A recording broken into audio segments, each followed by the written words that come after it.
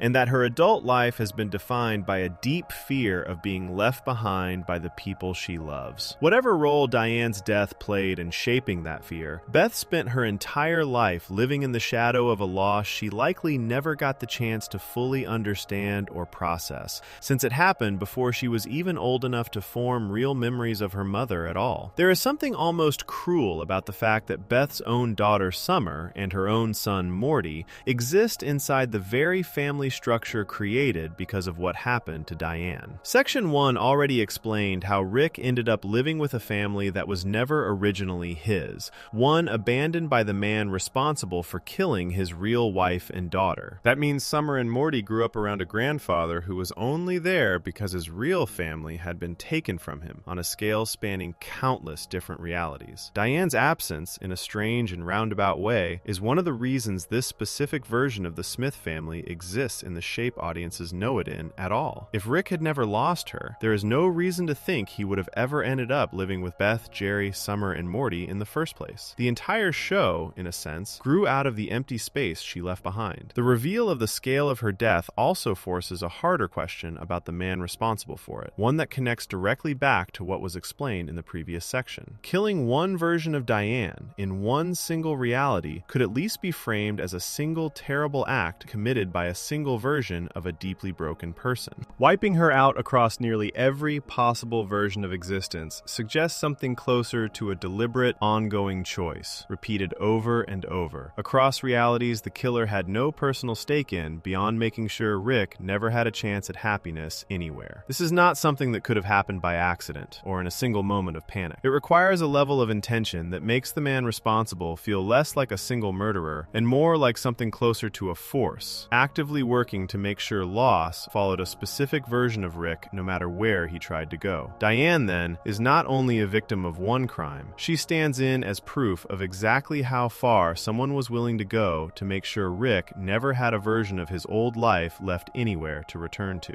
It is worth pausing here on how the show chose to reveal this detail, because the method says almost as much as the information itself. This was not delivered through a dramatic monologue or a lengthy explanation handed to the audience directly. It arrived quietly, tucked into the middle of a much bigger episode focused mainly on Rick's final confrontation with the man responsible for everything. The full scale of what happened to Diane is treated almost as background information, something mentioned in passing rather than dwelled on for its own sake. That choice fits the way the show has always treated her. Even in the moment audiences finally learn the true size of the loss, Diane herself still does not get her own scene, her own voice, or her own moment of focus. The tragedy is confirmed, expanded, and made almost unbearably large, and then the show moves immediately back to Rick and the man standing across from him, leaving Diane exactly where she has always existed in this story, present only through the size of the hole she left behind. There is a version of this story where that choice feels unfair to her, and it is worth acknowledging honestly rather than brushing past it. Diane never gets to defend herself, explain herself, or exist as anything more than a reason behind someone else's actions. Every appearance she makes ties directly back to her death, her loss, or the effect that loss had on Rick, and, indirectly, on the family that grew out of it. She never gets to simply exist the way other characters throughout the series do, with jokes, mistakes, small victories, or ordinary moments that have nothing to do with tragedy. In a show built almost entirely around strange, chaotic adventures across endless realities, Diane remains one of the only major figures who never actually gets to appear as a living, breathing person taking part in any of it. She only ever appears as memory, and even then, only in service of explaining someone else's pain. And yet, despite how little screen time she receives, the weight she carries across the entire series is enormous. Nearly everything that makes Rick who he is traces back to her in one way or another. His refusal to get close to people, his constant testing of loyalty, pushing everyone around him to prove they will not eventually leave, the same way circumstances once took Diane away from him completely. His decision to settle, even reluctantly, into a family that was never originally his, choosing to build something new rather than spend forever chasing something that no longer existed anywhere he could reach. Even his eventual victory over the man responsible for her death carries almost no real celebration once it finally happens, because the show makes clear that finishing that fight does nothing to bring back what was actually lost. Diane cannot be restored simply because the person responsible for taking her away has finally been dealt with. The hole she left behind stays exactly the size it always was, regardless of what happens to the man who created it. This is perhaps the clearest way to understand why the show gives Diane so little direct presence, while still making her loss feel so central to everything else happening around her. She is not meant to be understood the way most characters are understood, through actions, dialogue, and personal choices shown directly on screen. She is meant to be understood through absence, through the shape of everything that happens because she is no longer there. Rick's coldness, Beth's fear of abandonment, the strange, borrowed family structure the entire show is built around. All of it traces back, in one way or another, to a woman the audience barely gets to see, defined almost entirely by the size and scale of what was taken from her, rather than by anything she ever got to say or do herself. Even now, with the true scope of her death fully confirmed, there is still very little the show has offered about who Diane actually was before any of this happened. There is no confirmed detail about her career, her personality outside of being a wife and mother, or the small, ordinary moments that might have defined her life before everything was taken away. This is not a gap in research. It is simply how the character has been written from the very beginning, and it appears to be a deliberate decision decision rather than an oversight. Diane exists in this story as proof of loss on a scale most people never have to imagine, and the show seems content leaving her that way, choosing to keep the focus fixed on what her absence created rather than on who she might have been if none of it had ever happened. Before we move on, if you're enjoying this analysis, please consider subscribing. It helps the channel tremendously. That absence connects to a very different mystery, one built around Beth herself. Her story raises a question the show could easily have answered, but chose not to. Whether the Beth audiences have followed for years is even the real one, or a copy standing in her place. Section 4. Beth Smith, the clone mystery. Even Rick never solved. There is one member of the Smith family whose entire identity got thrown into permanent doubt by a single decision her own father made, and once that decision was made, nobody could ever undo it, not even the man who made it. This is not a mystery invented by fans reading too deeply into small clues. It is a mystery the show built on purpose, confirmed clearly through the plot, and then chose never to resolve, even with every chance to do so. To understand how it started, it helps to look at a quiet, honest conversation between Beth and Rick, one that set everything in motion long before anyone realized how far it would go. Beth's life, even before this mystery began, was already shaped by the kind of pain explained in the previous section. She grew up without her mother, raised mostly by a father who eventually vanished from her life for years, then reappeared much later, expecting to simply pick things back up. That kind of upbringing left its mark. Beth developed a strong fear of being abandoned again, strong enough that she chose, more than once, to protect her relationship with Rick, even when doing so put her marriage and her own family at risk. She also inherited something else from Rick, something the show confirms directly rather than only suggests. Beth carries the same sharp, sometimes disturbing edge that defines her father's personality. She is intelligent in the same restless way Rick is intelligent. She is also capable of a coldness that surprises even the people closest to her, something the show reveals through Beth's own memories of childhood, showing a young girl who asked Rick for dangerous, unsettling gadgets anytime another kid made her feel small or insecure. This side of Beth had always existed quietly underneath her adult life as a large animal veterinarian, a wife, and a mother, mostly kept in check but never fully gone. The event that started the entire mystery took place during a moment of real honesty between Beth and Rick, one of the more direct emotional conversations the two of them ever have. Beth had just spent time inside a strange, imaginary world her father had created for her back when she was a child, a place meant to distract her rather than actually spend real time raising her. Confronting that memory left Beth feeling both betrayed and strangely aware of how much of her own personality had been shaped by her father's influence, for better and for worse. She admitted to Rick that she felt trapped by the life she had built, caught between wanting to explore the wider universe the way he always had, and feeling tied down by responsibility to her husband and children. Rick, in response, offered something only someone with his abilities could realistically offer. He proposed making an exact copy of her, complete with every memory she had up until that point, indistinguishable from her in every way. One version of Beth could stay behind and keep living her ordinary life with Jerry, Summer, and Morty. The other version would be free to leave, to travel, to finally get the kind of life Rick himself had always chosen for himself. The show did not reveal Beth's answer right away. That episode ended with Beth simply saying she knew what she wanted to do, without ever telling the audience what that decision actually was. This kind of pause, stretched across an entire season, is unusual for a series that normally answers its biggest questions fairly quickly. Fans spent months waiting to find out whether Beth had actually gone through with the cloning, and if she had, which version of her the show had been following the entire time. The answer finally came in the fourth season finale, and it arrived in the most complicated way the writers could have chosen. Yes, a clone of Beth had been made. That much became completely clear. What became far less clear, and what has remained unclear ever since, is which version of Beth is the original and which version is the copy. One, Beth had spent the past season out in space, living the kind of high-stakes, adventurous life Rick himself always seemed to prefer, fighting battles, leading uprisings, and generally acting far more like her father than the woman audiences had watched running a veterinary practice back on Earth. This version became known among fans simply as Space Beth. The other version had stayed behind the entire time, continuing an ordinary life with Jerry and the kids, seemingly unaware that anything unusual had happened at all. When these two versions of Beth finally came face to face, neither one knew for certain which of them was the clone. Space Beth believed, for a while, that she might actually be the copy, based on a piece of hidden technology discovered inside her body, something that raised real doubts about her own origin. She returned to Earth partly to confront Rick and get a straight answer once and for all. Instead of getting that answer, both versions of Beth ended up working together, fighting side by side against a shared threat, and by the end of everything, everything, choosing not to actually demand the truth from Rick at all. They came to accept that neither of them fully knew which one had been created first, and rather than let that uncertainty tear either of their lives apart, they simply decided to move forward, each living her own separate, valid version of what it meant to be Beth Smith. The reason nobody could get a clear answer traces back to Rick himself, and the specific choice he made once the cloning process had actually finished. Rather than keeping track of which container held the original Beth and which one held the copy, Rick deliberately mixed up the labels on both, then erased his own memory of the entire event using a device the show has used elsewhere to remove specific memories from someone's mind completely. By doing this, Rick made absolutely certain that no one, not Beth, not the audience, and not even Rick himself, would ever be able to sort out which version of her came first. This was not an accident forced on him by outside circumstances. It was a decision he made on purpose, immediately after creating both versions of his daughter, guaranteeing that the mystery would stay permanently unsolvable from that point forward. Why Rick would do something like this to his own memory says a great deal about how he actually feels about questions of identity and originality, ideas that come up again and again throughout the show. Rick himself has gone through his own body being replaced more than once across the series, transferring his mind between different bodies and different versions of himself without treating the swap as something worth losing sleep over. To Rick, the idea that one version of a person might be more real than another seems to matter far less than it would to almost anyone else. Two people with identical memories, identical experiences, and identical personalities are, in his mind, simply two equally valid versions of the same person, regardless of which one happened to exist first. Erasing his own memory of which Beth was which may have been less about protecting a secret and more about making sure that distinction could never end up mattering to anyone, including himself. If he did not know, he could not treat one daughter as more real than the other, even by accident. Still, the emotional cost of this decision falls almost entirely on Beth, or rather, on both versions of Beth, who now have to live the rest of their lives never fully certain about something most people take completely for granted. Space Beth eventually becomes a regular presence in the family's life, appearing at gatherings, helping out during dangerous situations, and slowly earning a nickname from Summer and Morty, who begin calling her Space Mom, out of simple affection rather than confusion. The two versions of Beth even develop a strange, close relationship with each other over time, one that includes moments of real tenderness alongside the obvious weirdness of essentially being the same person living two very different lives. Rather than treating each other as rivals competing over which of them deserves to be seen as the real Beth, they choose instead to treat each other as something closer to sisters, or perhaps the closest thing possible to two versions of one soul, learning to coexist without tearing each other apart over a question neither of them can ever actually answer. This mystery becomes even more complicated once outside information gets factored in. Information that does not come from the main show itself, but from related material released around the same time. A mobile game connected to the series eventually introduced a character explicitly labeled as Beth's clone, and that label appeared to point towards Space Beth being the copy rather than the original. This detail spread quickly among fans, treated by many as a kind of confirmation, finally settling the debate. The show's own creators, however, have been careful never to treat that outside material as a fully binding answer. Dan Harmon himself has spoken about the storyline in interviews, suggesting that his own personal instinct leans toward Earth Beth being the clone rather than Space Beth, exactly the opposite of what the mobile games seem to imply. Having the creator's own personal feelings point in one direction while separate licensed material points in another only deepens the sense that this mystery was built specifically to never receive one single official answer everyone can agree on. There is something worth sitting with in just how unusual this choice is, especially for a show willing to answer nearly every other major question it ever raises. Section 1 showed how the writers eventually revealed Rick's entire tragic backstory in full, despite years of deliberately hiding it. Section 2 showed how Rick Prime eventually received a name, a motive, and a proper ending to his story. Section 3 showed how the true scale of Diane's death eventually came to light as well, expanded far beyond what anyone originally assumed. Beth's clone mystery stands apart from all of these because it is the one major question the show clearly could answer, easily, in a single line of dialogue, and simply refuses to. Rick could reveal the truth at any point. He chooses not to, not because the information is lost, but because revealing it would mean deciding, once and for all, that one version of Beth matters more than the other. And the show seems determined never never to make that call. This refusal ends up saying something surprisingly meaningful about the show's larger view of identity as a whole.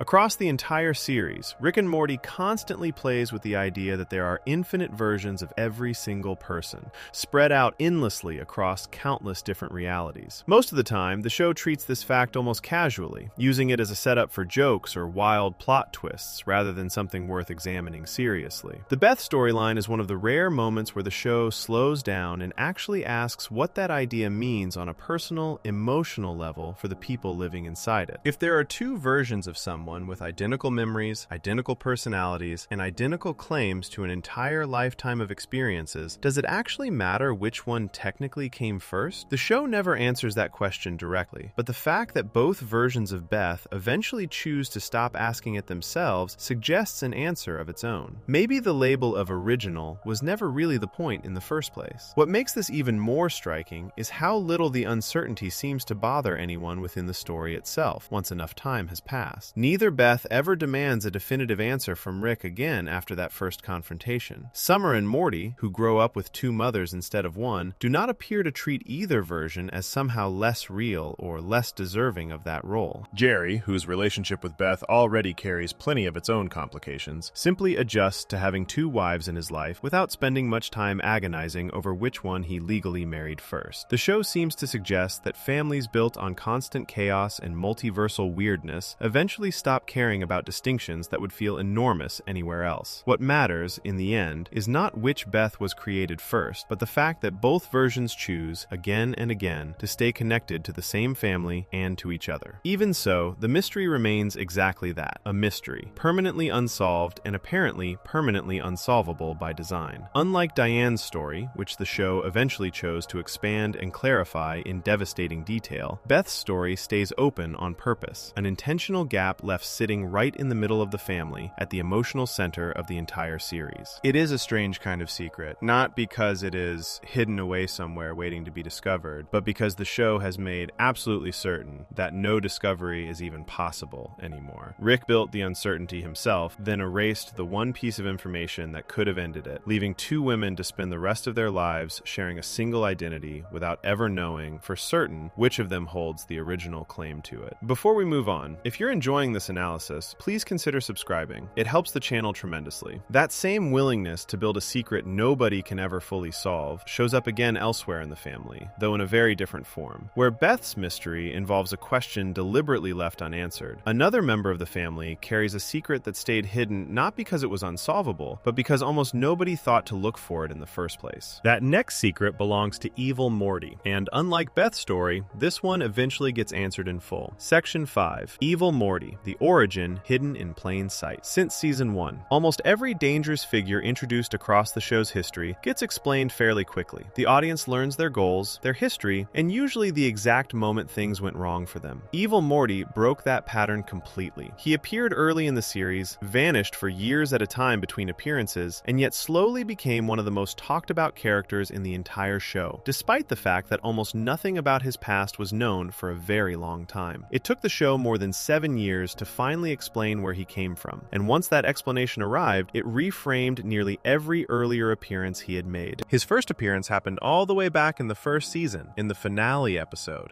though almost nobody watching at the time understood what they were actually looking at. Rick and Morty travel to a place called the Citadel to investigate a string of murders involving several different versions of Rick. The version responsible for the killings turns out to be working with a small, quiet Morty wearing an eye patch, someone who barely speaks and seems to exist only as a background helper. By the end of the episode, it becomes clear that this quiet Morty was never simply helping the murderous Rick. He was controlling him the entire time, using him as a tool rather than following his orders. Once his plan is exposed, he simply removes his eye patch, blends into a crowd of identical-looking Mortys, and disappears completely. For a character who barely says a word throughout his first appearance, that single moment left an enormous impression, mostly because it suggested something the show had never hinted at before. It suggested that Mortys, treated everywhere else in the series as harmless, disposable sidekicks, might occasionally be capable of something far more dangerous than anyone assumed. After that first appearance, the character disappeared from the show entirely for 2 full seasons. When he returned, it was under a very different name and a very different role. In an episode focused heavily on life inside the Citadel, this same Morty resurfaces as a political candidate, running for the position of president over the entire society of Ricks and Mortys. At first, his candidacy is treated as something of a joke by the citizens voting, since the idea of a Morty holding real power over an entire civilization built around Rick's superiority seems almost impossible to take seriously. That changes once he begins speaking directly about the deep inequality running through Citadel society, pointing out how differently Ricks and Mortys are treated, and how little power ordinary Mortys actually hold in a system built entirely around serving smarter, more privileged versions of Rick. His speech connects with enough voters that he wins the election, becoming the very first Morty in the show's history to hold that kind of authority. Once in power, anyone who recognizes his true identity from his earlier appearance is quickly removed, and the season ends with him firmly in control, hiding his past behind a respected public position. Even after gaining this position of power, the show still refused to explain where any of this actually came from. Audiences knew he was dangerous. They knew he was intelligent enough to manipulate an entire political system built specifically to prevent someone like him from ever gaining real control. What they still did not know was why he had turned out this way in the first place. What had happened to make him so different from every other Morty shown throughout the series, all of whom remained loyal, nervous, and largely harmless, no matter how badly their own version of Rick treated them. Some answers finally started arriving during the 5th season, though even these answers stopped short of explaining his full origin. In the season's finale, an episode built around uncovering the truth behind Rick's own tragic backstory, this character returns once again, revealing far more about his goals than any previous appearance had. He explains directly to Morty that Mortys across the multiverse are not simply born the normal way most people would assume. They are created and shaped specifically to serve a purpose defined entirely by Rick, existing mainly to give each version of Rick someone loyal and dependent to bring along on adventures. He also reveals detailed knowledge of a hidden barrier built into the structure of reality itself, one specifically designed to keep every version of Rick confined to a corner of existence where Rick always remains the smartest possible version of himself, protected from ever encountering a reality where someone smarter might exist instead. Understanding this barrier, and eventually finding a way to escape it entirely, becomes his ultimate goal, one he has apparently been working towards since long before audiences even realized he existed. This scene reveals plenty about his motivation without ever fully explaining how his personal history led him there. Audiences learn what he wants and why he wants it, but the actual moment when an ordinary Morty turned into someone capable of pursuing a goal this large, this dangerous, and this patient still remained a complete mystery. By the end of that season, this version of Morty successfully escapes the barrier keeping every other version of Rick trapped, becoming the only known character in the show's entire history to break free of it completely. He disappears once again, this time seemingly for good, having apparently gotten everything he originally set out to achieve. The full explanation finally arrived years later, in the 7th season, during an episode that many longtime fans now consider one of the strongest the show has ever produced. This episode opens by showing a completely different Rick and Morty than the ones the audience has followed for years, revealing almost immediately that this pairing belongs to an earlier point in this Morty's own personal history, long before he ever became the figure introduced back in that very first appearance. The Rick shown in this flashback treats his Morty the same dismissive, careless way most versions of Rick treat their Mortys throughout the series, offering little respect and even less patience. Eventually, after yet another difficult adventure, this specific Rick and Morty get into a serious argument, one that ends with Rick telling Morty that if he genuinely wants out of the arrangement, he is free to simply leave. Rather than actually leaving, Morty makes a very different choice. That same night, working quietly and completely alone, he builds a small device capable of controlling another person's mind, one designed specifically to be hidden underneath an eye patch. Once his invention is finished, he waits for his Rick to fall into a deep, drunken sleep, then goes through with something the show treats as genuinely disturbing rather than simply clever. He surgically attaches the device directly to his own Rick's brain, transforming him permanently into an obedient, controlled puppet rather than the sharp, dismissive figure he had been just hours earlier. From that point forward, this version of Morty is no longer simply following his Rick's lead. He is the one in complete control, hiding that fact behind an eye patch and a quiet, unassuming appearance that fools nearly everyone who encounters him. With this new level of control firmly in place, this Morty begins putting his real plan into motion. He travels to the Citadel, deletes any official record connecting himself to this earlier version of events, and starts building a base of operations on a distant planet completely separate from the world most other characters in the show recognize. From there, he begins a long, methodical campaign of kidnapping other Ricks and Mortys across the multiverse. multiverse. Every captured Rick gets drained of knowledge related to the Citadel, and the barrier keeping every version of Rick confined to their protected corner of existence.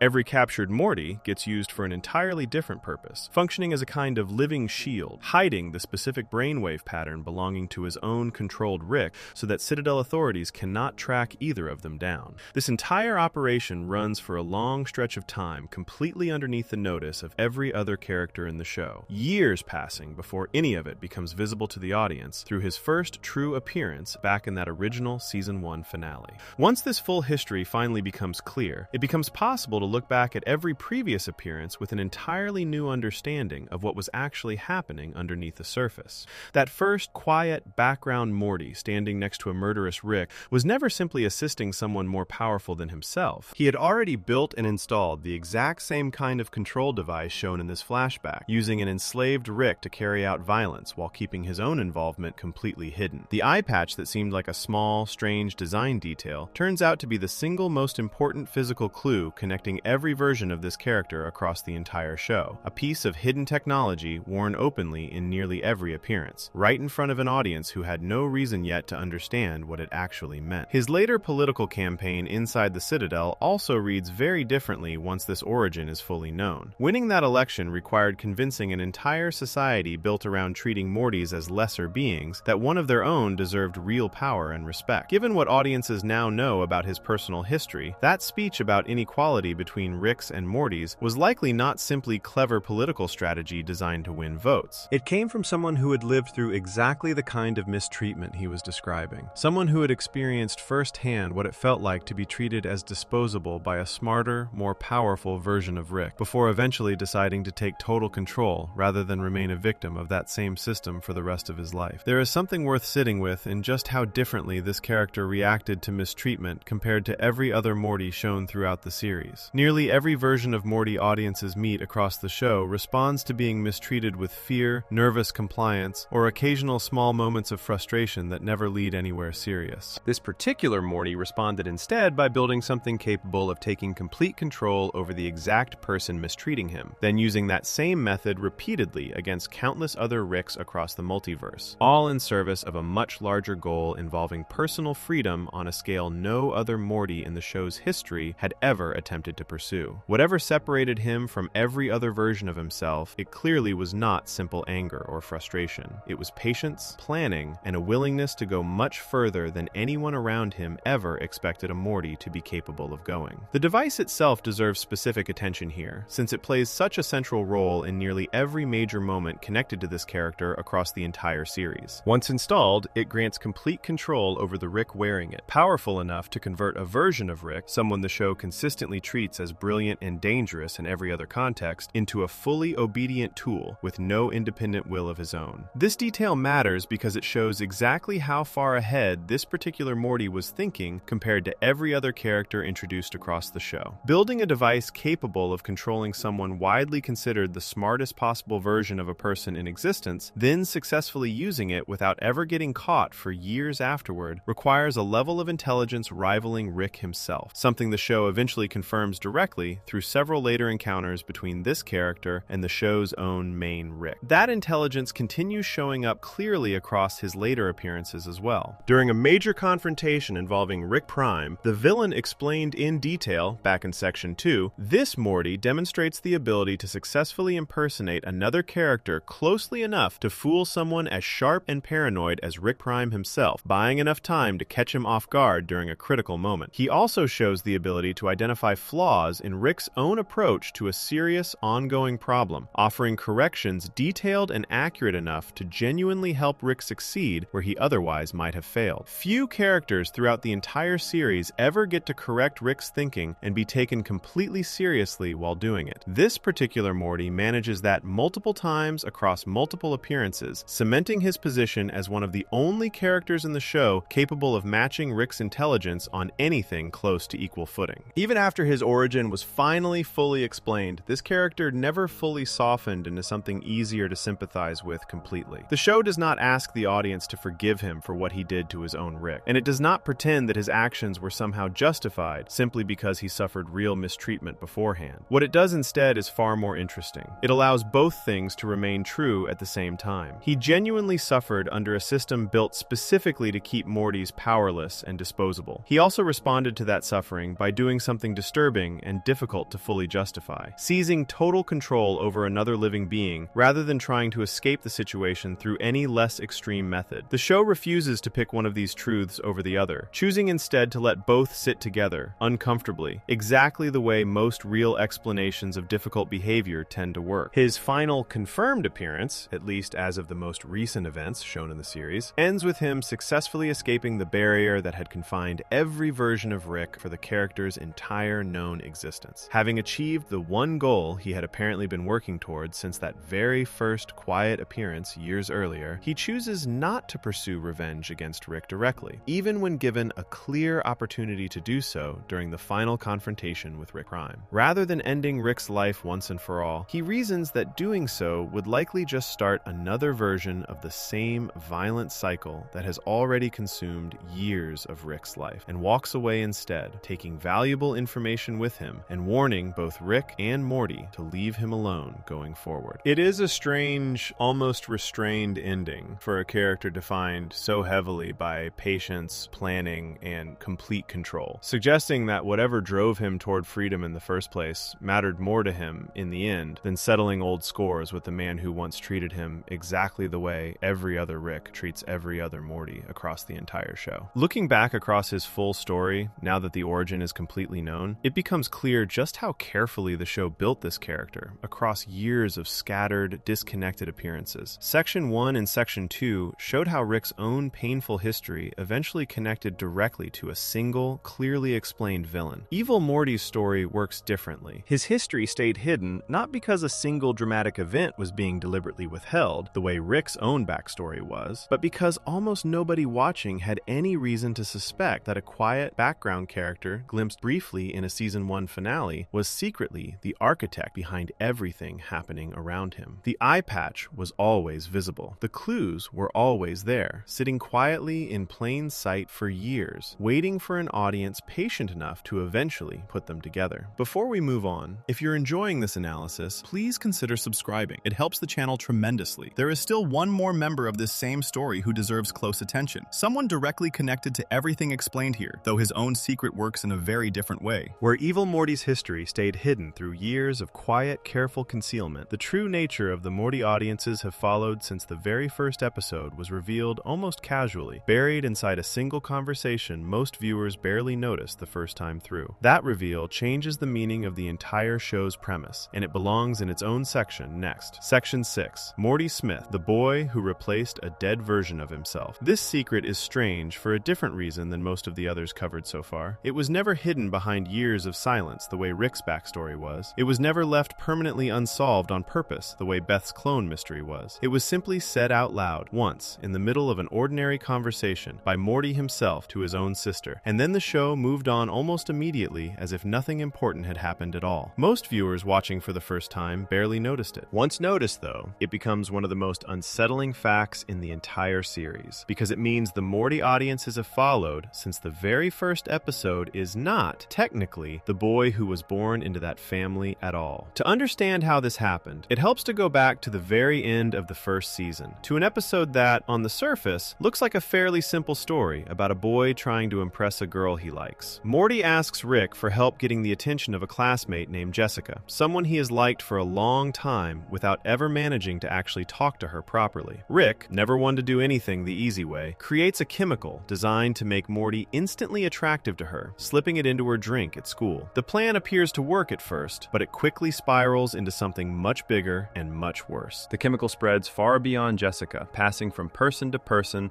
and eventually infecting almost the entire population, turning ordinary people into large, twisted, monstrous creatures. The disaster grows so completely out of control that there is no way to fix it. The version of Earth Rick and Morty had been living on becomes unlivable, overrun by these transformed creatures, with no method available to reverse what had happened to everyone living there. Rather than try to solve a problem this far gone, Rick makes a decision that says a great deal about how he handles situations he cannot fix. Instead of staying and dealing with the consequences, he simply leaves. Using his portal technology, Rick and Morty travel to a different version of reality, one where everything looks almost exactly the same as the world they just abandoned, happened, except for one very specific difference. In this new reality, a different Rick and a different Morty had been working on the exact same chemical experiment, but their version of events had gone very differently. Rather than releasing a monster-creating disaster onto the world, this other pair had succeeded, creating the chemical safely and effectively. Their story should have ended well. Instead, according to what the show reveals, these two had died completely by accident, unrelated to the experiment itself, killed in an explosion inside their own garage shortly after finishing their work. This left an empty space inside a family that had no idea anything unusual was about to happen. A version of Beth, a version of Jerry, and a version of Summer were still living their ordinary lives nearby, completely unaware that the Rick and Morty they knew and loved were already gone. Rick, seeing an opportunity to escape the disaster he had just caused, made a decision that the show treats almost casually in the moment, despite how enormous it actually is. He and Morty quietly buried the bodies of this other Rick and this other Morty in the backyard of the house, then simply walked inside and took their places, stepping into the lives of a family that had no reason to suspect anything had changed. From that point forward, this new Rick and this new Morty became the Rick and Morty this particular Beth, Jerry, and Summer would live with for the rest of the series. At the time this episode aired, the show did not dwell on the emotional weight of what had just happened. There was no dramatic music, no lengthy conversation about grief, no moment where either Rick or Morty seemed troubled by what they had done. The episode simply moved forward, as though replacing an entire family's father figure and brother with near identical copies from another reality was just another Tuesday. This matches something true about the show more broadly. Many of its biggest, most disturbing ideas are delivered without any special emphasis at all, treated with the same casual tone as any other joke or plot twist, almost daring the audience to notice how strange the moment actually is underneath its calm surface. The full weight of this decision did not come back into focus until many episodes later, in the middle of the first season's finale, during a conversation that had nothing directly to do with the swap itself. By this point, Summer, one of the two children living inside this replacement family, has just discovered something painful about her own past, something covered in detail in an earlier section of this account. Watching alternate versions of her own life play out through a strange piece of technology, she learns that she was, in fact, an unwanted pregnancy, and that her parents had once seriously considered ending it before she was born. This discovery devastates her. Seeing other realities where her parents got to live out happier, more successful lives without her existing at all, she decides that she no longer belongs in this family and threatens to leave home completely. It is at this exact moment, watching his own sister prepare to walk out the door, that Morty makes a choice that reveals the truth explained here for the very first time. Rather than trying to comfort Summer with something simple or reassuring, he tells her something far stranger and far more honest. He explains that he is not, in fact, her real brother. He tells her that the Rick and Morty she has grown up believing were her actual family members died in a different version of reality entirely, and that the two of them, standing in front of her right now, are replacements who quietly took their place after that world was destroyed. He tells her plainly that their bodies are buried in the backyard of the very house she has lived in her entire life. Rather than treating this as some kind of betrayal, Morty frames it as a kind of comfort, delivering the line, "Nobody exists on purpose. Nobody belongs anywhere. Everybody is going to die," before casually suggesting they go watch television together instead. This single moment does an enormous amount of work in a very short amount of time. It reveals the true nature of the family's origin, delivered so casually that many viewers on their first watch missed its full significance entirely, distracted by the strange television clips playing throughout the rest of the episode. It also reveals something important about how Morty personally deals with heavy, difficult truths. Where Rick tends to hide his pain behind jokes and misdirection, as shown clearly in the very first section of this account, Morty handles difficult truths by simply stating them plainly, almost bluntly, treating the horror of the situation as just another fact of existence, rather than something worth getting worked up over. His comfort to Summer works, strangely enough, precisely because of how little emotion he attaches to it. If nothing matters, and nobody belongs anywhere by default, then the fact that she is technically living with a replacement brother and grandfather becomes just one more detail in a universe already full of much stranger ones. This reveal also forces a much larger question about what it actually means for someone to be considered real within the world of this show. A question that connects directly back to the discussion of Beth's clone mystery covered earlier in this account. If an exact copy of a person with the same memories and the same personality can simply step into an original person's life and be accepted completely by everyone around them, does the distinction between an original and a replacement actually matter at all? Beth's story left this question deliberately unanswered, since neither version of her ever ever learns for certain which one came first. Morty's story answers a very similar question in a completely different way. In his case, everybody eventually learns exactly what happened. The original Morty and the original Rick from this specific family did, in fact, die. The versions currently living in the house are confirmed replacements from another destroyed reality. And yet, despite knowing this clearly, nobody in the family treats either of them as somehow less real, less loved, or less deserving of their place inside the household. Summer's reaction proves this most directly. Rather than being horrified by what she has just learned, or treating her brother differently because of it, she chooses to stay. The revelation that shakes her at the start of the episode, the discovery that she herself was an unwanted pregnancy, gets resolved through an even stranger revelation about her brother's origin. And somehow, the second piece of information ends up helping rather than making things worse. If an entirely different Rick and Morty can simply step into a family and be fully accepted despite not being the original versions at all, then perhaps the specific circumstances of her own birth matter less than she originally feared. The show never states this connection outright, but the structure of the scene makes it clear that Morty's confession is meant to put Summer's pain into a wider context,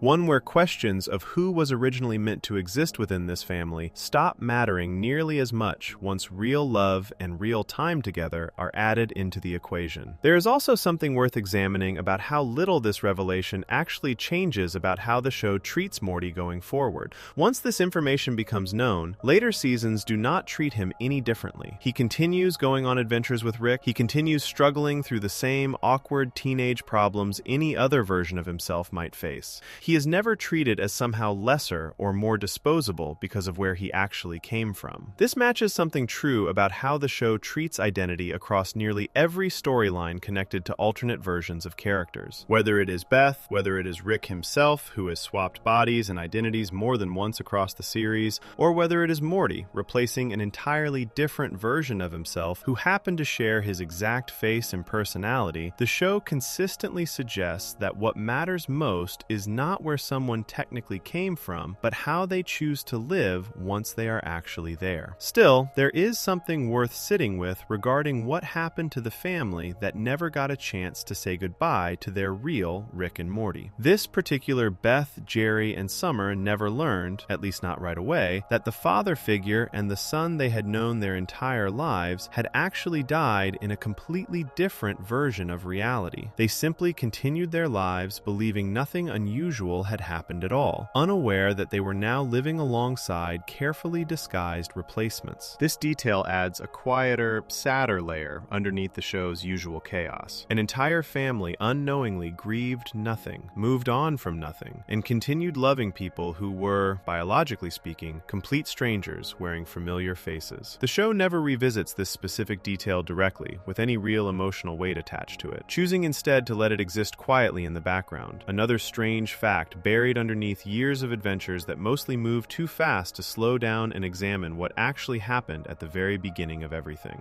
This revelation also changes how certain earlier episodes read once it becomes fully understood. Every small moment of tension between this Rick and this particular version of Beth throughout the earliest episodes takes on a slightly different shape once it becomes clear that these two people are not, biologically speaking, father and daughter at all. Every small moment of sibling rivalry between Morty and Summer becomes stranger, too, once it becomes clear that Summer has been arguing, teasing, and bonding with a brother who technically replaced someone else entirely, someone whose body sits buried a short distance away from where they eat dinner every single night. None of these details are treated as horrifying by the show itself. If anything, the show seems to want viewers to eventually notice how little any of it actually matters to the people living through it. Family, according to everything shown across the series, seems to be built far more through shared experience and chosen loyalty than through strict biological accuracy. It is worth remembering, too, that this reveal came from Morty himself, delivered voluntarily rather than something someone else forced out of him. Unlike Rick's backstory, which had to be pulled out of a memory scan created by an outside threat, and unlike Beth's clone mystery, which remains locked away specifically because Rick erased his own memory of it, Morty simply chose to share this information with his sister the moment he judged that she needed to hear it. That choice reveals something quietly important about his character that gets easy to overlook underneath years of him screaming during dangerous adventures or nervously going along with Rick's terrible plans. When something actually matters, when someone he cares about is genuinely struggling, Morty tends to reach for total honesty rather than comforting lies, even when that honesty involves admitting something as strange and difficult as replacing an entire dead version of himself. The full picture that emerges from this single moment says a great deal about the show's larger view of identity, something already touched on through Beth's unresolved mystery earlier in this account. Where Beth's story leaves audiences with a permanent, unanswerable question about which version of her deserves to be called real, Morty's story answers a nearly identical question directly and confidently. The replacement matters just as much as the original would have. The love this family holds for their Rick and their Morty was never dependent on some unbroken biological thread connecting back to one single, unchanged version of either of them. It was built entirely through the time actually spent together, adventure after adventure, argument after argument, regardless of where either of them technically started out. Before we move on, if you're enjoying this analysis, please consider subscribing. It helps the channel tremendously. There is still one more member of this family whose story deserves its own close look. Someone whose secret has nothing to do with clones, replacements, or hidden origins at all. Her secret involves a much simpler, much more painfully human kind of pain. One revealed through a single discovery that nearly drove her out of the house entirely. That story belongs to Summer, and it deserves to be told in full next. Section 7. Summer Smith, the secret that almost made her leave home. Summer spends much of the show existing in the background of her own family's chaos. While Morty travels across the multiverse with Rick nearly every episode, Summer stays home, going about an ordinary teenage life that barely intersects with the wild science fiction adventures driving most of the series forward. That imbalance itself becomes part of her story. She notices it. She resents it quietly, rarely bringing it up directly with Rick, though she does occasionally let her frustration slip out around Morty instead. This sense of being the overlooked sibling sets the stage for one of the most painful moments in the entire show, a discovery that had nothing to do with monsters, aliens, or portal guns, and everything to do with something devastatingly ordinary. The moment happens during an episode built around a strange piece of alien technology that lets the family watch television broadcasts from countless different versions of reality. What starts as a fun, chaotic distraction slowly turns into something much heavier once Summer gets her turn with the device. Unlike Rick and Morty, who mostly watch bizarre commercials and talk shows from other dimensions purely for entertainment, Summer starts searching for glimpses of her own alternate selves, curious about what her life might have looked like under different circumstances. She struggles to find much of anything at first, only managing to spot a brief, unremarkable clip of her family playing a board game together. Then, without warning, she stumbles onto something else entirely. She learns, through this strange broadcast, that she was an unwanted pregnancy. Her parents had gotten pregnant with her while still in high school, and at the time, they had seriously considered ending the pregnancy rather than having her. This piece of information lands with real weight, precisely because the show does not soften it or explain it away. Summer is not simply told that her arrival caused some minor inconvenience for her parents. She learns that her entire existence almost did not happen at all, and that the two people who raised her had once viewed her, at least briefly, as a mistake rather than a choice. Watching alternate versions of her parents living out lives where this particular pregnancy never happened only makes the pain sharper. In some of these other realities, her mother and father appear to be doing far better than they are in the reality Summer actually grew up in. Her mother, in one version, is shown successfully performing surgery rather than working as a veterinarian for animals. Her father, in another version, seems to be living some kind of wild, chaotic life entirely disconnected from the responsibilities of raising a family. Seeing these other, seemingly happier paths convinces Summer of something painful and direct. Her parents might have had better lives if she had never been born at all. Her response to this discovery is immediate and understandable. She tells her family that she is leaving home. This is not framed as a dramatic overreaction or a moment of teenage exaggeration. The show treats her reaction as a completely reasonable response to a genuinely devastating piece of information, one that most people would struggle to hear calmly under any circumstances. Summer has just learned that the family she has spent her whole life inside of once weighed the possibility of her not existing at all, and she reacts the way anyone reasonably might, by wanting to remove herself from a situation that suddenly feels built on a foundation she never fully understood. What makes this moment land even harder is how quiet and undramatic the delivery actually is. There is no big musical swell, no slow-motion camera work building up the reveal. The information simply appears on a television screen during an ordinary family evening, mixed in among other strange, unrelated broadcasts from other dimensions. This matches how the show tends to handle its heaviest emotional moments throughout the series, delivering devastating information with the same flat, matter-of-fact tone used for jokes and background gags. The lack of dramatic buildup does not make the reveal feel small smaller. If anything, it makes it feel more real, closer to how painful truths often actually surface in ordinary life, arriving suddenly, without warning, in the middle of something that otherwise looks completely normal. It is worth being honest about something else the show makes clear during this same sequence, something that deepens the pain of this particular reveal even further. While Summer is discovering this information about her own unwanted conception, her parents are simultaneously going through their own emotional unraveling elsewhere in the house. Jerry, using the same alien technology, ends up watching an alternate version of himself experiencing a dramatic personal breakdown, something involving heavy drug use and a complete collapse of his composure. Rather than looking away from this uncomfortable footage, Jerry insists on continuing to watch it, seemingly drawn towards seeing a version of his own life spiraling out of control in ways his actual life never has. Beth, watching a different broadcast entirely, appears to lose herself in an alternate version of her own life where she became a respected surgeon rather than staying in her current profession, one she has repeatedly suggested throughout the series she views as a step down from what she originally wanted for herself. While all of this unfolds around her, Summer sits alone with the discovery that her own existence almost never happened, largely unnoticed by the two people whose decision the entire discovery is actually about. The resolution to this crisis comes from an unexpected place. Rather than either parent stepping in to comfort her, it is Morty who ultimately convinces Summer to stay. His approach is unusual, almost strange given the seriousness of the situation. Instead of offering comforting reassurance about how much she is loved or how glad everyone secretly is that she exists, Morty tells her something else entirely, something covered in detail in the previous section of this account. He reveals to her that he and Rick are not actually her original brother and grandfather at all, explaining that the real versions died in a different reality and that he and Rick quietly took their place. Rather than treating this as some separate, unrelated confession, Morty uses it directly to address the pain Summer is currently sitting with. He tells her plainly that nobody exists on purpose, that nobody truly belongs anywhere in any permanent, guaranteed sense, and that everyone eventually dies, regardless of how carefully their life was planned or intended. Then he simply invites her to come watch television with him instead, treating the entire enormous confession with the same casual tone someone might use to suggest watching a rerun of a favorite show. This response works, strangely enough, precisely because of how little comfort it actually offers in a traditional sense. Morty does not try to convince Summer that her parents secretly wanted her all along, or that everything worked out exactly as it was always meant to. Instead, he essentially agrees with the frightening idea underneath her discovery, that existence itself is largely accidental and unplanned, while framing that same idea as something closer to freeing rather than devastating. If nobody exists on purpose, then the specific circumstances surrounding her own unplanned pregnancy stop being uniquely painful. They become just one more example of something true about everyone, everywhere, including the replacement brother and grandfather sitting right next to her, who themselves only ended up in this family because an entirely different, unrelated household ended up destroyed. Summer decides to stay, choosing to remain part of a family built on accident and improvisation, rather than treating her own accidental beginning as proof that she never truly belonged there in the first place. This single storyline reveals something important about Summer's character that continues to shape her across later seasons of the show. She is someone capable of hearing devastating information about her own origins and choosing, deliberately, to move forward anyway, rather than let that information define her entirely. This resilience shows up again and again throughout the series, often in smaller, less dramatic ways than this particular episode, but always tracing back to the same core trait first established here. When her parents later go through an actual divorce, Summer experiences real anger and resentment, particularly directed at her father. Yet she eventually works through those feelings, rather than staying permanently estranged from him. When she gets swept into her own dangerous, high-stakes adventures later in the series, she consistently proves capable of quick thinking and genuine bravery, qualities that stand out clearly against the emotional instability constantly on display elsewhere within her family. There's another detail worth including here, one that shows just how far the show was willing to push Summer's story once this pattern of resilience had already been firmly established. In a separate, later episode, Summer and her family end up captured by a hostile figure ruling over a distant moon, someone who forces an impossible choice onto Beth directly. With both of her children restrained and in danger, Beth is told she must choose which one of them survives and which one does not. Rather than treating this as an unsolvable dilemma requiring some clever last-minute escape, Beth makes her decision immediately and without hesitation, choosing Summer over Morty. The moment passes quickly, resolved shortly afterward when Rick arrives and ends the threat entirely. But the choice itself briefly reveals something uncomfortable sitting underneath the family's usual dynamic. Even setting aside the earlier reveal about Summer's unwanted conception, this later moment shows shows that Beth is fully capable of choosing one child over the other without visible hesitation when actually forced to. It never gets treated as a major turning point within the show, mentioned only briefly and never fully unpacked, but it sits uncomfortably close to the earlier discovery about Summer's origins, adding one more small, quiet piece of evidence suggesting that questions of favoritism and belonging run deeper within this family than most characters ever openly admit. Despite everything working against her within this family structure, being overlooked in favor of Morty's adventures, discovering she was unwanted before she was even born, briefly finding herself on the losing end of an impossible choice her own mother had to make, Summer consistently chooses to remain connected to the people around her, rather than pulling away entirely. This choice mirrors something already explored in earlier sections of this account. Just as both versions of Beth eventually chose to stop demanding an answer about which of them counted as the original, and just as the family as a whole chose to accept a replacement Rick and a replacement Morty without treating either of them as somehow less real, Summer chooses to stay connected to a family whose foundations turn out to be far shakier and more accidental than she ever expected. Belonging, throughout this entire show, rarely comes from certainty. It comes from people repeatedly choosing each other anyway, even after learning uncomfortable truths that might have given them every reason to walk away instead. Before we move on, if you're enjoying this analysis, please consider subscribing. It helps the channel tremendously. There is still one more member of this family whose story carries its own quiet kind of sadness, though his secret looks nothing like Summer's. Where Summer's pain came from discovering she was almost never born at all, his pain comes from something else entirely, a private coping method hidden inside his own body, built for him by the one person in his life who treats him with the least amount of respect. Section 8. Jerry Smith, the ultimatum and the secret he never talks about. Jerry occupies a strange position within this family, one that most of the people around him rarely let him forget. He is not brilliant like Rick or Beth. He is not brave in the way Summer often proves herself to be, and he does not carry the same quiet resilience Morty shows across the series. Jerry is, by nearly every measure the show puts in front of the audience, the most ordinary person living inside a household built almost entirely around extraordinary people. That ordinariness becomes the exact thing that makes his two biggest secrets land so hard once they finally surface, because both of them reveal just how much quiet pain sits underneath someone the rest of his family treats as a punchline more often than a person. To understand where Jerry's insecurities come from, it helps to look at how his life actually started. Jerry met Beth back in high school, and the two of them ended up having unprotected sex on prom night, a decision that led directly to Beth becoming pregnant with Summer. Rather than treating this as a disaster, the two of them chose to get married and build a life together, and a few years later, they had their second child, Morty. This origin story matters because it shapes so much of how Jerry sees himself for the rest of his life. He did not marry Beth after building a stable career or proving himself in some meaningful way first. He married her because of an accident, and he has spent much of his adult life quietly aware that Beth, someone intelligent enough to have become a respected surgeon under different circumstances, ended up tied to him largely through unplanned chance rather than through anything he specifically earned or deserved. This awareness shows up constantly throughout the series, usually in small, easy-to-miss moments rather than dramatic confessions. Jerry becomes noticeably insecure anytime his own children seem to prefer spending time with Rick instead of him. In one episode, he grows visibly upset watching Morty ask Rick for help with a school project rather than coming to him first, insisting that this kind of activity should traditionally belong to a father rather than a grandfather. He becomes defensive and anxious over small, almost meaningless disagreements, at one point risking damage to an entire alien ecosystem simply because he cannot stand the idea of being wrong about whether a certain dwarf planet still counts as a real planet. None of these moments are treated as especially serious on their own. Taken together, though, they paint a clear picture of someone constantly worried that he does not measure up, someone desperate for even small amounts of respect from the people closest to him. Rick, for his part, does very little to make Jerry feel more secure. Nearly every interaction between the two of them across the earlier seasons involves Rick treating Jerry with open contempt, rarely bothering to hide his belief that Jerry represents everything holding Beth back from the more exciting, more meaningful life Rick believes she could have had instead. This constant tension eventually reaches a breaking point, and the way it resolves reveals one of the clearest, most direct confirmations of exactly how insecure Jerry has become underneath his usual mild-mannered exterior. The moment arrives after Rick returns home once again following one of his periodic disappearances, and Jerry, having grown tired of watching Rick disrupt his marriage and his household, finally forces the issue directly. He tells tells Beth that she needs to choose between the two of them, insisting that she cannot keep both her husband and her father living under the same roof indefinitely. This ultimatum backfires immediately and completely. Rather than choosing Jerry, Beth chooses Rick without much hesitation, leading directly to their divorce. Jerry, having pushed for a decision he clearly believed would go in his favor, instead ends up losing everything he had been trying to protect in the first place. He moves out, ends up living alone in a rundown motel room, and sinks into a state the show describes plainly as genuine depression, serious enough that Morty grows convinced his own father might be considering suicide. This part of Jerry's story rarely gets the same attention as the show's bigger, flashier reveals, but it deserves to be treated with real seriousness here. Morty's concern for his father is not framed as an exaggeration or a misunderstanding. The show presents it as a legitimate fear, serious enough that Morty pushes Rick, someone who has never shown much patience for Jerry under any circumstances, to take Jerry out somewhere, specifically to keep an eye on him and make sure nothing happens to him while he processes the collapse of his marriage. Rick agrees, reluctantly, and the two of them end up on an unusual trip together, one that eventually leads to a strange, dangerous adventure involving an alien seeking Rick's help ending his own life. During this trip, Jerry ends up nearly assisting that alien's plan against Rick himself, momentarily tempted by the idea of finally getting rid of the man he blames for destroying his marriage.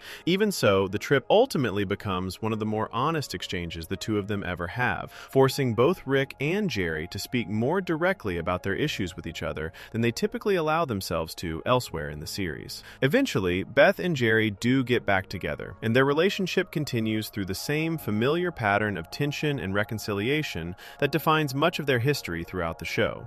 But one particular detail from later in the series reveals something about Jerry that goes beyond ordinary insecurity, something closer to a hidden coping method he has apparently been relying on quietly for some time. In a later episode, it is revealed that Rick once gave Jerry something referred to as a pill bug protocol, a method allowing Jerry to curl up and enter a state of complete, prolonged hibernation whenever emotional pain becomes too much for him to handle directly. According to what the show reveals, Jerry can remain in this state indefinitely, sustained the entire time without needing anything else to keep him alive, and the only way out of it is for Jerry himself to choose to leave it. Nobody else can force him out of this state from the outside. What makes this detail so striking is not simply the method itself, strange as it is, but the circumstances under which it was created. This protocol was given to Jerry by Rick, the same person who spends much of the series treating him with open disrespect during a night when the two of them had been drinking together. In that specific, unguarded moment, away from Beth, away from the kids, away from any of the usual tension defining their relationship, Jerry apparently told Rick that this was what he wanted most, some kind of guaranteed escape hatch he could retreat into whenever his emotional pain became unbearable. Rick, despite everything else standing between them, actually followed through and built it for him. This single detail reframes a great deal about how Jerry actually experiences his life inside this family, even during the moments the show plays mostly for comedy. Jerry spends years absorbing criticism from nearly everyone around him. Rick rarely misses an opportunity to remind him how little he thinks of him. Beth, even during their happier stretches, has been shown holding quiet resentment toward him for years, frustrated by a life she sometimes feels she's settled into rather than chose. Summer and Morty, while clearly loving their father in their own ways, are also both fully aware of his numerous flaws, and neither of them hesitates to point those flaws out when frustrated with him. Living inside that much ongoing pressure, wanting some kind of permanent escape available whenever things become too difficult, starts to feel less like a strange plot detail and more like a believable, quietly sad response to years of accumulated pain. It also says something meaningful about Rick, someone whose own painful history was explained in detail earlier in this account. Despite constantly treating Jerry with disrespect throughout nearly the entire series, Rick was still willing to build something this personal and this significant for him, during a moment when Jerry was vulnerable enough to admit exactly what he needed. This does not erase or excuse the disrespect Rick shows Jerry constantly elsewhere throughout the show. It does suggest, though, that underneath all of that contempt, some genuine understanding exists between the two of them, built during private, unguarded moments the rest of the family rarely witnesses directly. There is a noticeable shift in how Rick and Jerry treat each other during the show's later seasons, one that becomes easier to understand once this pill bug protocol detail is factored in alongside everything else explained about their history. Where the earliest seasons show almost nothing but contempt flowing from Rick toward Jerry, later seasons occasionally show something closer to grudging respect, or at least a kind of tired familiarity built up over years of shared history. The show never fully explains this shift through one single moment, but the Pillbug Protocol reveal offers a possible piece of that explanation. Somewhere along the way, likely during one of the quieter moments the show does not dwell on for very long, these two men ended up understanding each other slightly better than either of them tends to let on during their more frequent, more public arguments. Jerry's overall arc across the series reads differently once both of these pieces are placed side by side. On one hand, there is the ultimatum he forced onto Beth, a decision that backfired completely and led directly into one of the most painful stretches of his entire life, one serious enough to genuinely worry his own son about his safety. On the other hand, there is the quiet, almost tender detail of the Pillbug Protocol, revealed much later, showing a private moment of vulnerability between Jerry and the one person who treats him worst throughout most of the show. Together, these two details paint a picture of someone far more fragile than the show usually lets him appear on the surface. Jerry gets treated as comic relief across a large portion of the series, someone whose flaws exist mainly to be laughed at rather than examined seriously. These two moments, taken together, complicate that comic reading considerably, revealing someone who has spent years quietly absorbing more pain than his usual role in the show ever fully acknowledges. None of this transforms Jerry into some hidden, tragic figure standing at the emotional center of the series. He remains, throughout most of the show, someone whose insecurities lead him into plenty of genuinely selfish, sometimes embarrassing decisions. And the show never asks the audience to overlook those flaws simply because his pain is real. What these details do accomplish, though, is adding real weight underneath a character who might otherwise be dismissed too quickly as nothing more than a source of easy jokes. Jerry's insecurity about not measuring up to Rick, his devastation after losing Beth through an ultimatum he never expected to actually cost him everything, and his quiet, private request for some kind of permanent escape from emotional pain, all point towards someone dealing with real, ongoing suffering, even while the show around him continues moving at its usual chaotic, comedic pace. Before we move on, if you're enjoying this analysis, please consider subscribing. It helps the channel tremendously. There is still one more figure connected closely to this family, whose own story reveals a very different kind of downfall, one that unfolds not through a single dramatic ultimatum, but through years of small setbacks slowly adding up into something much sadder. Unlike Jerry, whose pain stays mostly hidden beneath a layer of comedy, this next story eventually forces the show to confront its own consequences directly, revealing exactly how much damage this family's constant chaos can do to someone standing just outside of it. Section 9. Mr. Poopy Butthole, the theory the show quietly overwrote. For a long stretch of the show's history, Mr. Poopy Butthole existed as one of its strangest unanswered questions. He showed up suddenly, with no real introduction, treated by every member of the family as a close, trusted friend, despite the audience never once seeing how that friendship actually began. Most background characters on this show get some kind of origin explained eventually, even if only briefly. Mr. Poopy Butthole spent years without one, and the mystery surrounding where he actually came from became almost as interesting to fans as anything happening in the show's main storylines. His first appearance came during the 4th episode of the 2nd season, in an episode built around a dangerous alien threat rather than around introducing a new character at all. The premise of this episode involves small, shape-shifting parasites capable of implanting false memories directly into people's minds, making family members and friends believe they have known someone for years when that person never actually existed at all. As Rick and the rest of the family slowly realize what is happening, they begin working through their memories one by one, trying to figure out which of the people around them are real and which ones are simply parasites wearing a familiar face. Mr. Poopy Butthole appears early in this process, introduced as a supposed long-standing friend of the family, and for a while, the show seems to be building toward revealing that he, too, is nothing more than one of these memory-implanting parasites. That expectation gets shattered in dramatic fashion. During the episode's climax, Beth, desperate and unable to tell fact from fiction any longer,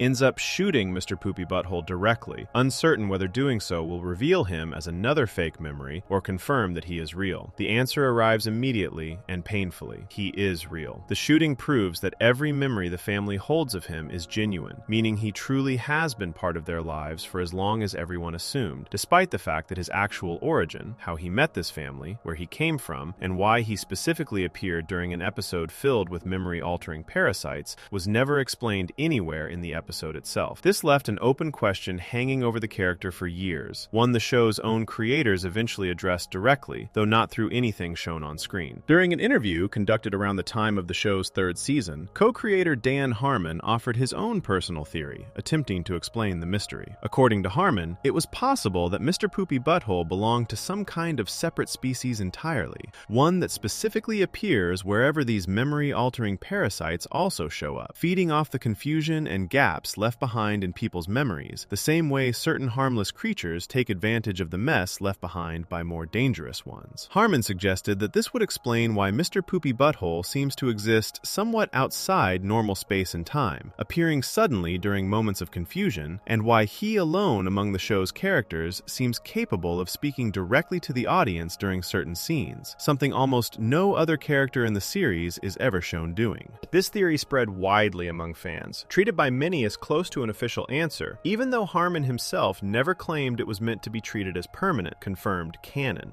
It offered a clever, mysterious explanation for a character who otherwise made no logical sense within the world of the show, and for a while, it seemed like fans might never get anything more concrete than that. Separate material released around the same general period pushed the character's history in a slightly different direction. A comic series focused specifically on Mr. Poopy Butthole revealed additional details about his background, showing that he originally came from another dimension entirely, where he had actually been an enormously popular celebrity before choosing to leave that life behind and settle down with the Smith family instead, seeking something closer to an ordinary, quiet existence. This detail complicated Harmon's theory considerably, since a former celebrity from another dimension does not fit especially well alongside the idea of a strange, parasite-adjacent creature existing outside of normal space and time. The show itself never fully resolved which of these two explanations should be considered the real one, leaving fans with two competing versions of his backstory rather than one single, agreed-upon answer. What finally moved Mr. Poopy Butthole's story forward in a meaningful way came much later, during the very first episode of the show's 7th season. Rather than revisiting either of these earlier theories directly, this episode instead focused on showing exactly what had been happening to him more recently, revealing a downfall serious enough that it changed how many longtime viewers thought about the character entirely. By this point, Poopy Butthole had lost his job, his wife Amy had left him and taken their son with her, and he had sunk into serious alcohol and drug dependency, living for months inside the Smith family's home while sinking deeper into misery. The episode makes clear that his life had not always been this difficult. Between his earlier appearances in the series, Mr. Poopy Butthole had actually built a fairly stable, happy life for himself. He had married Amy and had a son together with her. He had taken a job as a college professor, teaching a course on African American women's studies, a detail the show presents without much explanation beyond simply establishing that he had found some kind of genuine, respectable place for himself in ordinary human society. This stability did not last, largely because of decisions made by Rick rather than anything Mr. Poopy Butthole did wrong himself. Rick, needing extra help for one of his schemes, arranged to have Mr. Poopy Butthole's own students attack him during class, creating a staged crisis specifically designed to manipulate him into joining Rick's plan.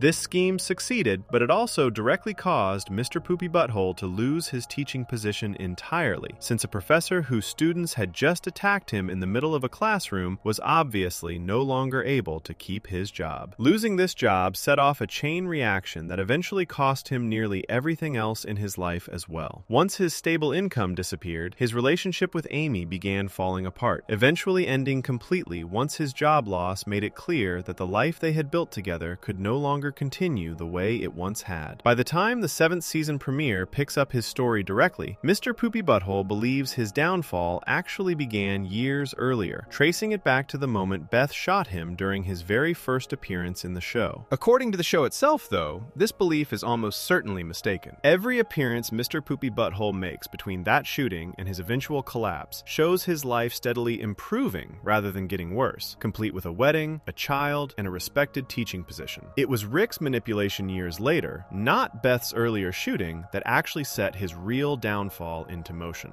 This detail matters because it reveals something uncomfortable about how much collateral damage builds up quietly around this family across the entire series, damage that rarely gets addressed directly anywhere else in the show. Mr. Poopy Butthole is not simply an unlucky background character whose troubles exist purely for comedic effect. His entire entire life, according to what the show eventually confirms, was pulled apart specifically because Rick needed a convenient tool for one of his plans, with little concern shown for what that plan might cost someone who considered himself a genuine, trusted friend of the family.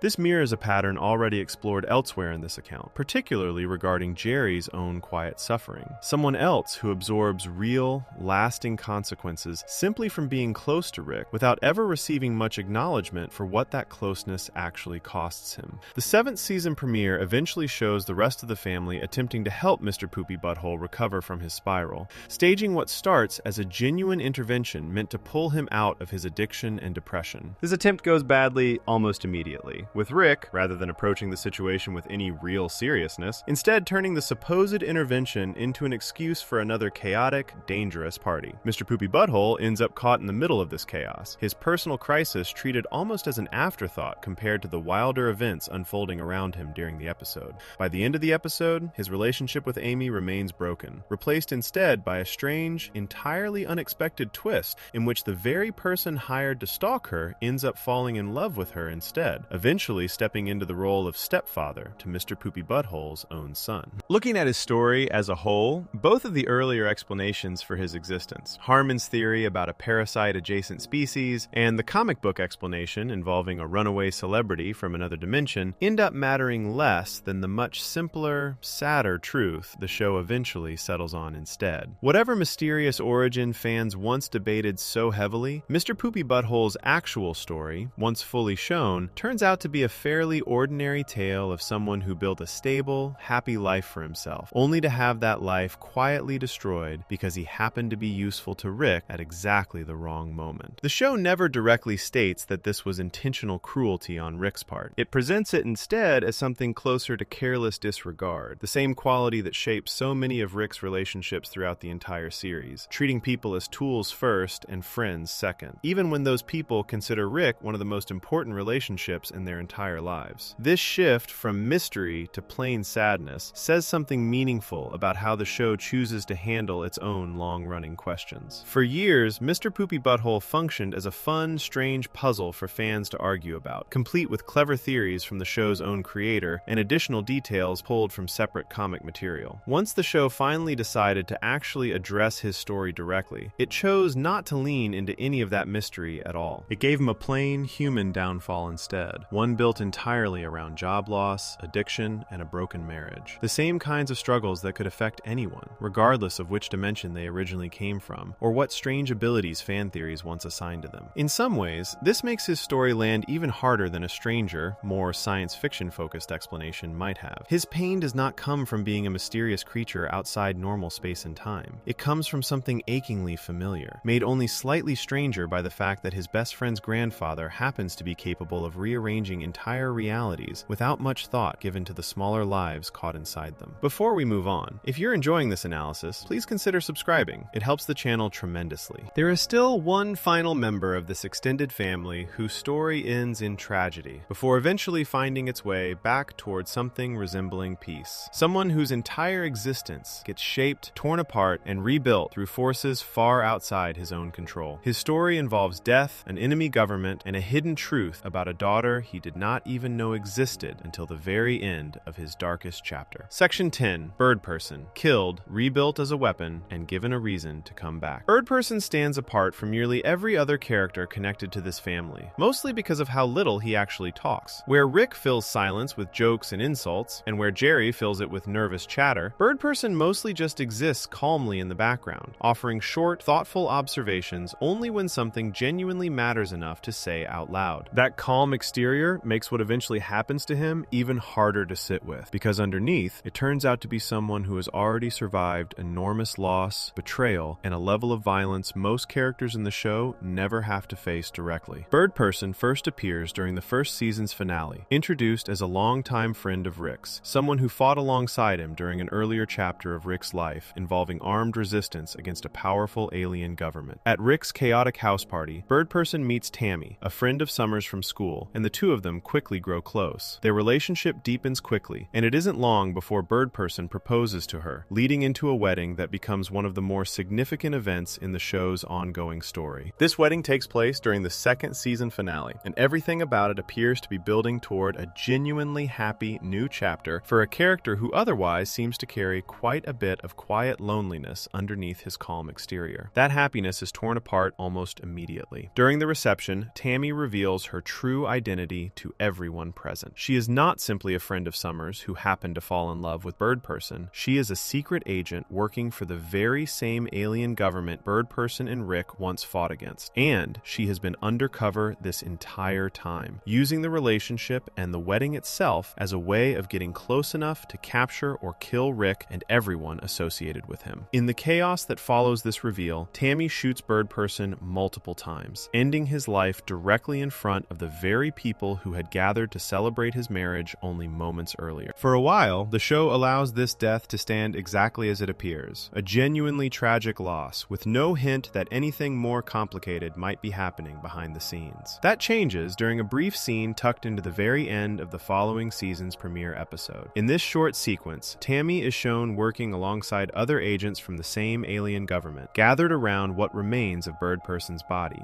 Rather than treating him as simply gone, these agents have been rebuilding him using advanced technology, attaching mechanical parts to whatever remained of his original form. Once their work is finished, they reactivate him, and he wakes up under a completely new identity, Phoenix Person, a heavily armed cyborg now working directly for the same government responsible for killing him in the first place. Tammy immediately climbs onto his back, and the two of them fly off together, leaving Rick with no idea that his best friend has secretly been turned into a weapon for his enemies. This transformation carries real emotional weight once it becomes clear exactly what has happened to him. Bird Person, someone who spent years fighting specifically against this same alien government, someone who fell in love and built a life he clearly wanted for himself, has been stripped of everything that made him who he was, and turned instead into an obedient enforcer for the very people he once resisted. His memories, his personality, his sense of loyalty toward Rick, all of it gets suppressed or twisted beyond recognition, leaving behind mostly rage and a distorted devotion to Tammy, the same person who killed him in the first place. This version of Bird Person does not return again until much later in the series, appearing during the 4th season finale, where he finally comes face to face with Rick once more. Rather than any kind of joyful reunion, this meeting turns immediately violent. Phoenix Person attacks Rick with brutal, controlled precision, nearly killing him during the fight, delivering a clear message that whatever friendship once existed between them has been completely erased by the reprogramming forced onto him. The fight only ends once Spacebeth manages to shut him down using a hidden switch on his mechanical body, saving Rick's life just before things could turn permanently fatal. Following this confrontation, Rick makes a decision that reveals something important about how he actually feels underneath his usual careless attitude toward nearly everyone else in his life. Rather than discarding Phoenix Person's now deactivated body, or simply leaving him behind entirely, Rick keeps him stored inside his own garage, uncertain for a long stretch of time whether to attempt bringing him back or simply let him remain shut down permanently. This uncertainty stretches on for an entire season before Rick finally decides to act, choosing to enter Bird Person's mind directly in an attempt to bring the real him back, rather than leaving him trapped forever as nothing more than a weapon built by people who murdered him in the first place. What Rick discovers once inside Bird Person's mind reveals the full emotional cost of everything that has happened to him. Bird Person, given the choice to return to a normal, functioning life, initially refuses. He tells Rick plainly that he has no interest in coming back, choosing instead to remain lost inside his own memories, rather than face a world that took everything meaningful away from him and turned him into a monster in the process. This refusal makes sense once everything he has actually been through gets considered honestly. He fell in love, married, and was murdered by his own wife on his wedding day, only to be resurrected against his will and used as a weapon by the same people responsible for killing him. Given all of that, choosing to simply stay lost inside quieter, gentler memories rather than return to a painful, complicated reality is a completely understandable response, even if it comes at the cost of losing himself completely. Rick eventually manages to reach him anyway, though not through comforting words or simple reassurance. Instead, Rick reveals something Bird Person had no way of knowing before this moment. Tammy, despite everything she did, had secretly given birth to Bird Person's child at some point before her betrayal, and that child, now grown, is currently being held prisoner by the very government that turned her father into a weapon in the first place. This piece of information changes everything for Bird Person immediately. Where he had no interest in returning simply for his own sake, learning that he has a daughter who needs him gives him an entirely new reason to come back to to life. He agrees to return, and the two of them successfully leave his mind together, waking back up in the real world with Bird Person finally restored to himself rather than remaining trapped as Phoenix Person forever. The aftermath of this reunion reveals something meaningful about who Bird Person actually is, once given the chance to be himself again rather than someone else's weapon. Rather than staying with Rick to continue their old friendship or seeking out further adventures together the way their relationship once worked before any of this happened, Bird Person makes clear that his priorities have shifted completely. He tells Rick directly that he no longer has time for more adventures, choosing instead to focus entirely on rescuing his daughter and beginning the difficult process of actually raising her, something he never had the chance to do before now. This decision carries real weight given everything shown about his daughter in the show's own brief glimpse of her, a young woman shaped by years spent inside a harsh prison environment, feared even by the guards meant to be controlling her. Whatever peaceful, gentle qualities defined Bird Person himself clearly did not get passed down easily under these circumstances, leaving him with the difficult task of trying to reach a daughter who has grown up angry, isolated, and completely unfamiliar with anything resembling a normal family life. There is something worth noting in how differently Bird Person chooses to define himself once given the chance to start over. For years, his entire identity revolved around fighting alongside Rick, first against the alien government that eventually killed him, and later simply as one of Rick's closest, most trusted friends. Once given the choice to return to life, he does not choose to rebuild that same identity. He chooses fatherhood instead, prioritizing a daughter he barely knows over a friendship that once defined nearly everything about who he was. This mirrors something acquired elsewhere in this account regarding how differently various characters connected to this family respond to devastating loss and difficult choices. Where Rick himself, after losing his own family, eventually settled into a borrowed version of fatherhood built out of necessity and grief, Bird Person, after losing everything to a war he did not start and a marriage built entirely on a lie,